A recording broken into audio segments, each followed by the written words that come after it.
तहसील level की फिलहाल तो हम compete करेंगे, तहसील लेवल, डिस्ट्रिक्ट लेवल बाद में देखेंगे, डिस्ट्रिक्ट लेवल पे होनी चाहिए, स्टेट लेवल पे होनी चाहिए, वो एक अलग अलग तरीका होना चाहिए। ये जाहिलों की जमात, इन्होंने कहा सब इंस्पेक्टरी में 18 साल से ऊपर होना चाहिए और होना चाहिए ग्रेजुएट। 18 साल का ग्रेजुएट का है, कहाँ है?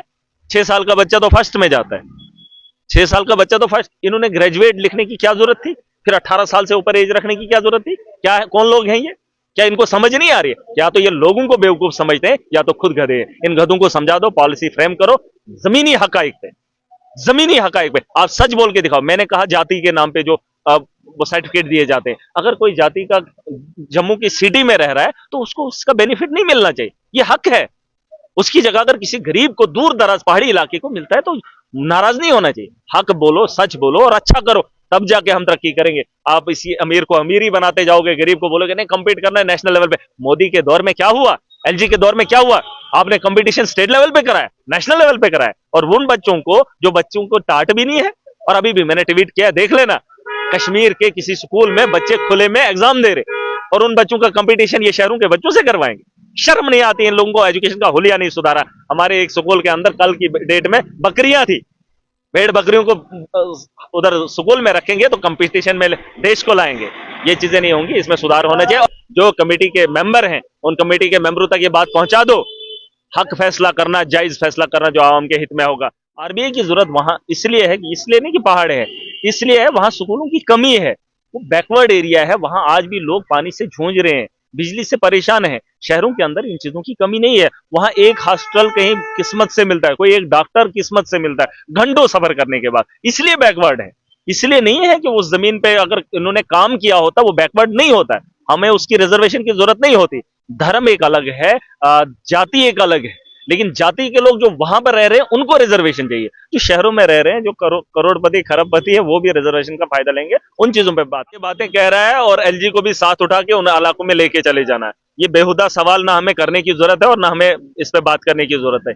ये जो बातें कर रहे हैं उनको उठा के उन इलाकों में लेकर जाओ। मैंने आपको कहा कि आप किस पे रिक्रूटमेंट करेंगे? एजुकेशन पे ना, जो पढ़ा लिखा होगा उसी के लिए आप निकाल रहे हैं। आप पढ़ने के वो वसाइल तो देख लीजिए, बकवास करने से बातें नहीं होती है। आप पढ़े लिखे बच्चे से एग्जाम लेना चाहते हो, आप उसके स्कूल का हुलिया देख कर आओ, पहले उसके वहां सड़क का निजाम देख कर आओ। और जो बच्चा शाम को पढ़ता, उसको शाम को बिजली नहीं है और ये बातें करते हैं आपने डेवलपमेंट की। क्या डेवलपमेंट करी है? ये बातें मत बताओ। ये जो आदमी बता रहा है उसको उठाकर वहां उन पहाड़ों में पहुंचाओ। एलजी कब गया डोडा?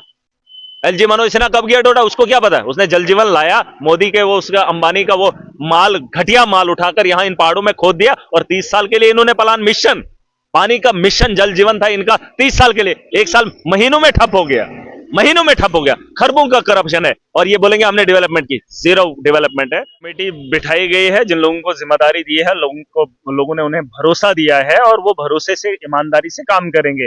अगर आप रिजर्वेशन की बात करेंगे, देखिए ये जो हिली एरिया है, हमारा पिछड़ा हुआ इलाका है, हमारे पास अभी स्कूल भी नहीं है। हमें रिजर्वेशन की जरूरत है क्योंकि हमारे बच्चे कंपीट नहीं कर सकते हैं डिस्ट्रिक्ट लेवल पे, स्टेट लेवल पे। होना चाहिए रिजर्वेशन, इसमें किसी को ऐतराज करने की जरूरत नहीं है। और दूसरी बात, जैसे शहरों के अंदर बच्चों के लिए बेहतर स्कूल हैं, तो रिजर्वेशन पॉलिसी में जो रिव्यू करने के लिए जा रहे हैं उन लोगों को सोच समझकर फैसला करना होगा, क्योंकि रिजर्वेशन बड़ा मैटर करता है। और खास करके आरबीए कैटेगरी के लोग हों या हिली एरियाज के हों, बॉर्डर एरियाज के लोग हों, जैसे अभी कश्मीर के अंदर कुछ ऐसे स्कूल हैं जहां इस वक्त भी बाहर एग्जाम दे रहे हैं, सर्दी का मौसम है, तो उन बच्चों को आप कैसे ओपन मेरिट में लाकर उन्हें कम्पीट करवाओगे? बहुत जरूरी चीज है और बारीकी से ये काम करना होगा ताकि ईमानदारी से लोगों को भी आप समझा सके कि हमने ये कैटेगरी क्यों रखी, ये रिजर्वेशन क्यों रखी। जो भी पॉलिसी बनानी है आवाम के हित में बनानी है और आवाम को समझने में तकलीफ नहीं होनी चाहिए। सीधी वजह, जैसे कैटेगरी की बात आती है, कोई कास्ट की बात आती है, कास्ट के लोग जगह जगह होते हैं। कोई शहर के अंदर अमीरजादा भी है, कोई करोड़पति भी है, लेकिन वो उस कास्ट का फायदा ले रहा है। उस चीज को अगर रोक भी लिया जाए तो बाकी चीजों पे, जहां पर स्कूल की फैसिलिटी नहीं है, सड़क की नहीं है, मतलब कनेक्टिविटी बहुत सारी चीजों की है। हम भाई, हमारे पास ऐसे भी इलाके हैं जहां बिजली नहीं है, जहां पानी नहीं है, जहां बच्चे अभी भी डो रहे हैं, और कुछ बच्चे ऐसे भी हैं जो पढ़ाई के लिए पैसा नहीं जमा कर पा रहे, मजदूरी भी कर रहे हैं और पढ़ने का काम भी कर रहे हैं। बहुत सारी चीजें उन पे देख रेख करनी चाहिए, उसके बाद पॉलिसी को फ्रेम करना चाहिए।